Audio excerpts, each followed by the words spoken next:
this way, and then I'll start to let go and headlock escape.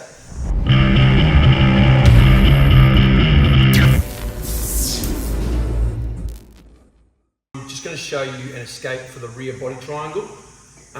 So this is basically, it's pretty much stolen from Gordon Ryan, but his escape method doesn't account for MMA gloves and punches coming at you, right? So I've sort of made some adaptations of, building off his. Let's get into it. So a common position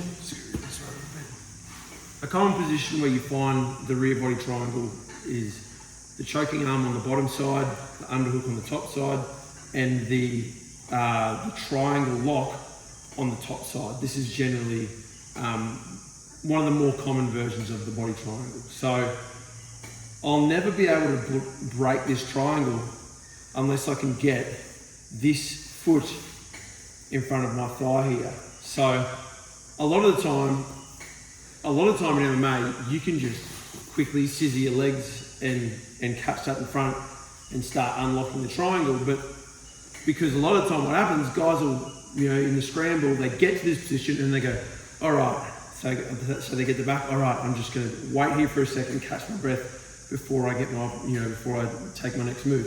And while that's happening, you just don't mess around and quickly start to shelf that ankle on your thigh, that makes it very hard for you to pummel that leg out now, right?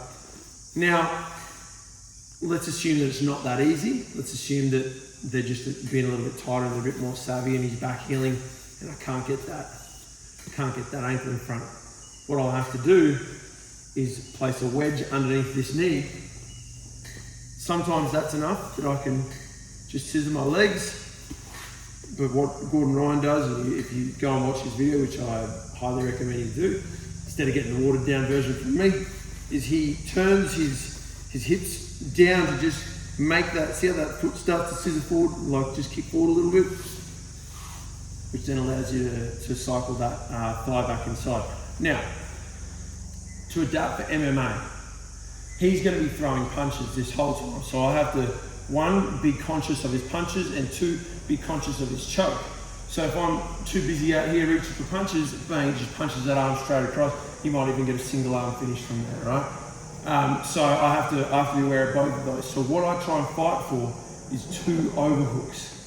So I'm trying to get this position here. Now, it's not as easy as just grabbing, like just reaching out and grabbing. It is a bit of a fight, but this is my goal, to get to this position where I've got 2 overhooks. Now, if I've got 2 overhooks, it's pretty hard to then start reaching down and, because I've got to let go of a hand to reach down for a foot, which allows him to pull his hands back out and then start hitting me again, right? So my grip that I'm aiming for, once I've gone, go back to that choke.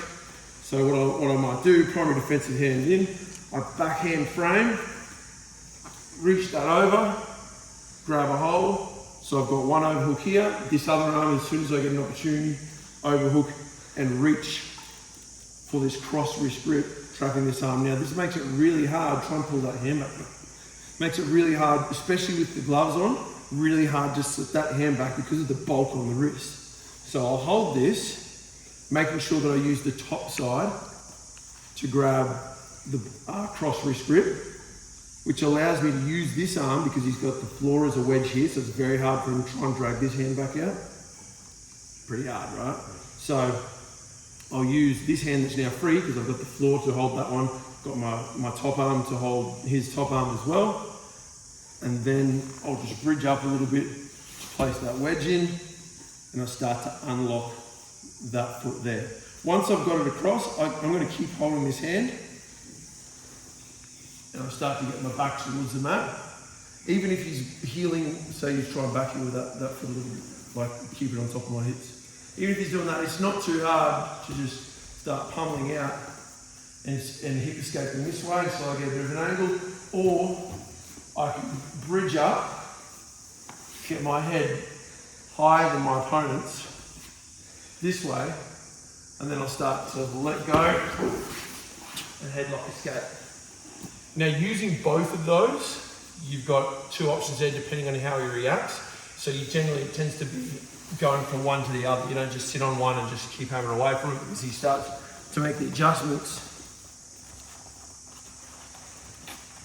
So I've got to have that battle between, if one's not there, I'll go the other. So I'll just show you both of them once more. So I can't get it just off the bat because he's just a bit more savvy.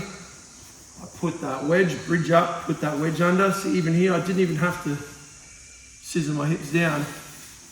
I've got enough purchase on that knee and enough of an angle with that wedge that I can already shelf that foot, right? From there, hold that with the opposite hand. Try and pull your hands out to punch me, can't do it. I've got this foot, this thigh nice and high to make sure that foot's being blocked. Now it's going to be very hard for him to escape this position. Really, you know, even though I'm trapped, it's going to be hard for him to pull something out and attack me, right? Once I'm there, I start putting my back towards, my shoulder blades towards the mat, just to get that angle. So I'm now in no danger of a choke because I've got two overhooks and he's starting to loosen that grip on me. So like I said, I can start to just create a bit of an angle here. I might even come over this way. Start to look to come over, come on top. There's a number of ways you can get out. Or like I said, you can do that headlock escape. Primary defensive hand, reach over, cross wrist grip, bridge up, get purchase. Start to get my shoulder blades down to the mat. Need to let go and quickly headlock. Whoever gets the head height in this position is going to win. If I headlock here and I allow my opponent to get head height, he's going to end up on top of me. Back down. But if as I headlock escape, build up to an elbow, he tries to come up on top of me and I just make sure my head stays higher than his, I end up in that top position and I can work from there. So that's our body triangle escape.